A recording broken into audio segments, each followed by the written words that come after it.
Movie के start में हम एक मास्टर fu जैसे गार्डियन को देखते हैं। तो हमें मैकलेस टूल्स के बारे में बताता है। तो एक ऐसे मैजिकल जेम्स थे जिनमें बेशुमार पावर्स होती हैं। जिस किसी के पास भी ये मैजिकल जेम्स होते हैं वो इन पावर्स का इस्तेमाल करने का हकदार बन जाता है। इन सब में से सबसे खतरनाक बटरफ्लाई नेकलेस था, क्योंकि उसमें एक ईवल बटरफ्लाई थी जो सबको अपने वश में करके ईवल बना सकती थी। इस नेकलेस का गलत हाथों में पड़ना बहुत बुरा असर हो सकता था। साथ में बुराई का सामना करने के लिए दो गार्डियन मिरेकल्स भी थे। इनका नाम लेडी बग और कैटनॉर मिरेकल्स था। ये मिरेकल्सेस अपने ऑनर को खुद ही चुना करते थे। वो गार्डियंस एक साथ मिलकर बुराई का अंत कर सकते थे। उसके बाद हम पेरिस शहर में रहने वाली मैरिनेट लड़की को देखते हैं। उसके डैड की एक बेकरी की शॉप थी। उसकी मॉम अपनी क्लॉथिंग बुटीक में काम करती थी। मैरिनेट एक इंट्रोवर्ट और शाय लड़की थी।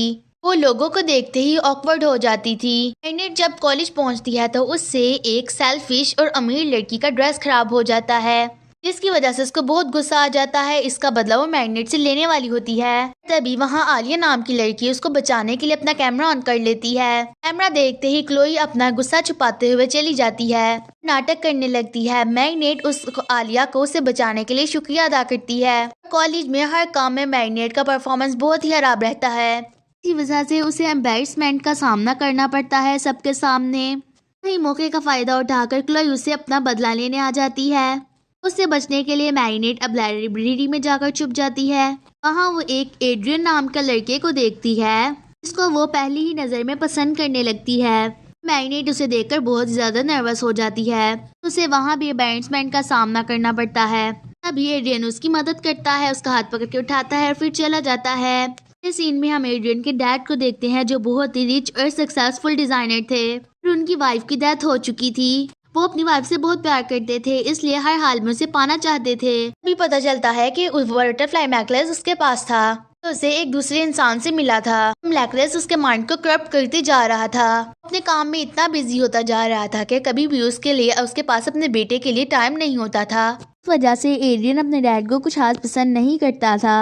वो अक्सर अपनी मॉम को याद करता रहता था, क्योंकि उनकी डेथ के बाद वो बहुत अकेला पड़ चुका था। उसके बाद हम एड्रियन के डैड को देखते हैं, जो बटरफ्लाई नेकलेस का बुरा इस्तेमाल करता है। वो उस नेकलेस का अपनी वाइफ को जिंदा करने के लिए इस्तेमाल करता है। तभी उसके अंदर से पोमी निकलती है और वो उसे बताती है कि तुम इसका ऐसा इस्तेमाल नहीं कर सकते। ताकत सिर्फ लेडी बग और कैटनॉर में ही है। इस पर वो उसे पूछता है कि वो उन्हें कहाँ मिलेंगे। पोमी उसे बताती है वो सब तभी आते हैं जब कहीं विनाश होता है। तो फिर गैब्रियल सोचता है अगर विनाश ठीक रास्ता है तो मैं पूरी दुनिया को जलाकर विनाश कर दूंगा। उसके बाद वो बटरफ्लाई नेकलेस को उठाकर अपने जैकेट पे लगा लेता है, जिससे हजारों बटरफ्लाई बाहर आ जाती हैं, जिसको कुमा कहते थे। इससे किसी के भी माइंड को इविल बना सकते हैं। फिर इस बात का कुंफू मास्टर को एहसास हो जाता है। वो फिर लेडी बग और कैटनॉर मिरेकल्स को आज़ाद करता है अपने गार्डियन चुनने के लिए, ताकि वो दोनों गार्डियंस बुराई का सामना करने के लिए तैयार हो सकें। मिरेकल्स का बॉक्स खोलते ही वो दोनों मिरेकल्स अपने ऑनर को भागने चुनने लगते हैं। फिर हम देखते हैं कि मैरिनेट क्लोई से बचने के लिए भाग रही होती है। वो भागते भागते कुंफू को, जो कि मिरेकल्स को पकड़ रहे होते हैं, बचा लेती है। कुंफू ये देखकर बहुत ज़्यादा सरप्राइज होते हैं। इन दोनों मिरेकल्स में से लेडी बग मिरेकल्स उसके बैग में छुप जाते हैं। कुंफू समझ जाता है कि मैरिनेट ही लेडी बग चुनने के लिए चुनी गई है। मैरिनेट जैसे ही क्लोई को देखती है तो वहाँ से भाग जाती है और किसी तरह अपना पीछा छुड़ाने के लिए एक स्ट्रीट पे चली जाती है। भी वो वहाँ पर एक कॉर्नर वाली शॉप पर चली जाती है। जब वो वहाँ एक एयरिंग को देखती है, वो उसे देखकर बहुत फैसिनेट होती है। वो जैसे ही वो टॉप्स पहनती है तो अंदर से एक पोमी बाहर आती है। मैरिनेट उस पोमी को देखकर घबराने लगती है। वो पोमी उसे शांत करती है और अपना इंट्रोडक्शन करवाती है मैरिनेट को। वो उसे सब कुछ बता देती है और फाइनली उसके अंदर समा कर उसको लेडी बग में ट्रांसफर कर देती है। फिर अगले सीन में हम देखते हैं गैब्रियल ने जो बटरफ्लाई बेची होती है वो एक इंसान के अंदर चली जाती है। वो उसको अकोमा करके इवलाइज कर देती है और वो जायंट क्रिएचर में ट्रांसफर हो जाता है। इसके बाद वो कैटनॉर मिरेकल्स एड्रियन को अपने ऑनर के रूप में चुनता है। उसे जैसे ही जायंट क्रिएचर के बारे में पता चलता है, वो दोनों उनका सामना करने के लिए निकल जाते हैं। वो वहीं पहली बार लेडी बग से भी मिलता है। हाँ, वो दोनों हीरोज एक दूसरे से मिलकर बिल्कुल भी इम्प्रेस नहीं होते। उनके बीच थोड़ी नोक-झोंक होती है और वहाँ कैटनॉर लेडी बग के सामने फैशन जमाने की कोशिश करता है। अभी वहाँ पर वो मॉन्स्टर आ जाता है। कैटनॉर को अपनी पावर्स का पता नहीं होता, इस वजह से वो उसके आगे गिर जाता है। फिर वो पॉमी लेडी बग को कैट नॉर की मदद करने के लिए कहती है, लेकिन लेडी बग को भी अपनी कोई भी पावर्स इस्तेमाल करने का कोई भी एक्सपीरियंस नहीं था। इस सब के दौरान भी वो दोनों हार नहीं मानते। लेडी बग को धीरे धीरे अपनी सारी पावर्स समझ आने लगती हैं। वो मुसीबत में पड़े कैट नॉर को भी बचा लेती है। वो दोनों साथ मिलकर उस मॉन्स्टर का हंट करने में कामयाब रहते हैं। वो कोमा इंसान के शेप से बाहर निकल जाती है। उसके बाद लेडी बग की कैट नॉर की मदद करने के बाद कैट नॉर उसको पसंद करने लगता है। हाँ, वो दोनों मास्टर फू को देखकर सरप्राइज हो जाती हैं। वो उनको उनकी काबिलियत और मकसद के बारे में बताता है कि लेडी बग के पास ऐसी पावर है कि वो अपनी माइंड से किसी भी चीज को क्रिएट कर सकती है। कैट नॉर के पास हर चीज को तबाह करने की पावर है। इन दोनों को साथ मिलकर हर एक होकमो नाम के विलन का सामना करना है। वो ही इन बटरफ्लाइज को और इवल बनाने के लिए रिलीज कर रहा है, इसलिए तुम दोनों को साथ मिलकर काम करना होगा।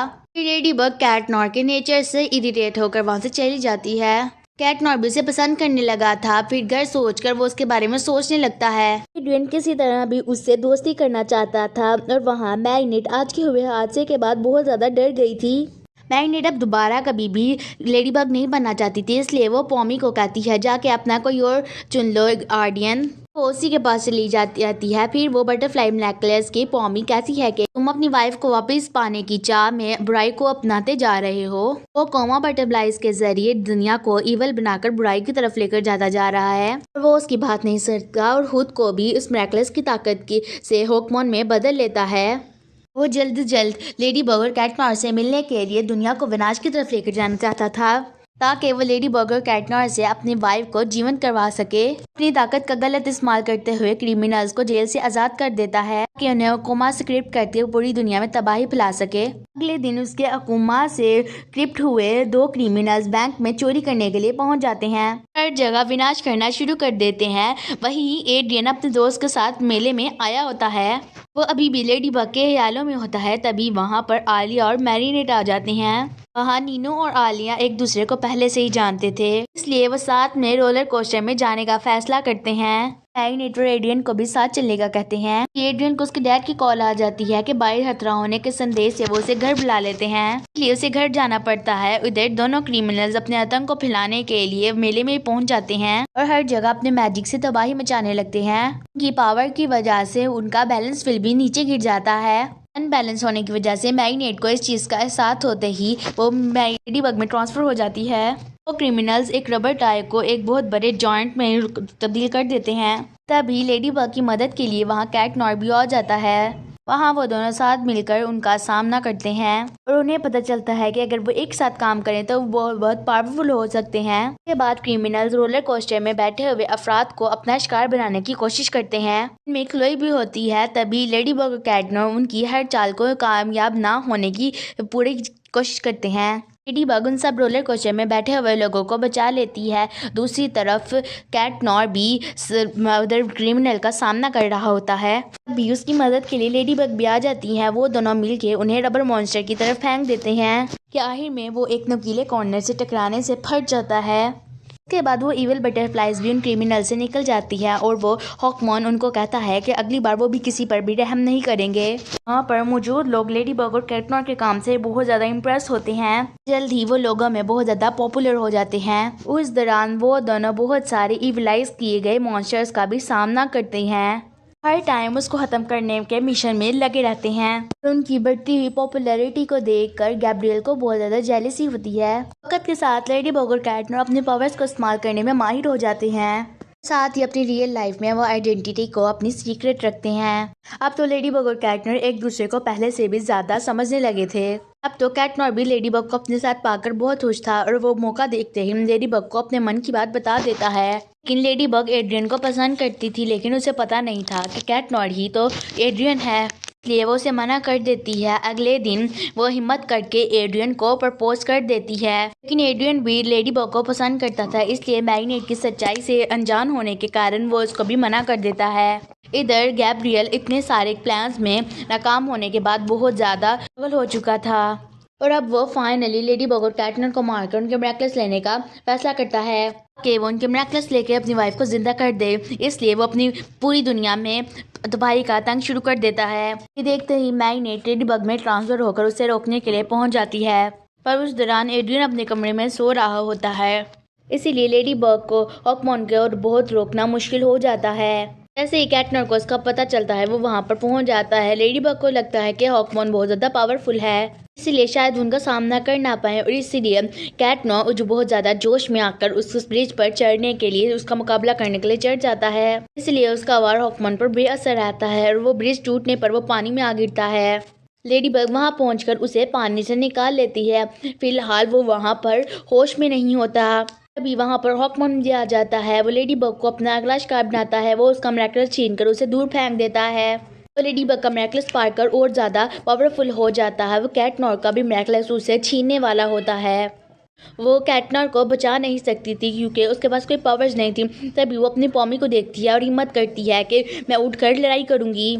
ये मैग्नेट हिम्मत करके कैटनर को उधर फेंक देती है। मास्क का आधा टूटने की वजह से हॉकमॉन को पता चल जाता है कि ये कोई और नहीं बल्कि उसका अपना बेटा एड्रियन ही है। उसे पता चलता है कि कैटनर ही उसका अपना बेटा है। इस वजह से वो तबाही रोकने पर मजबूर हो जाता है और इस वजह से सारी तबाही को रोक देता है।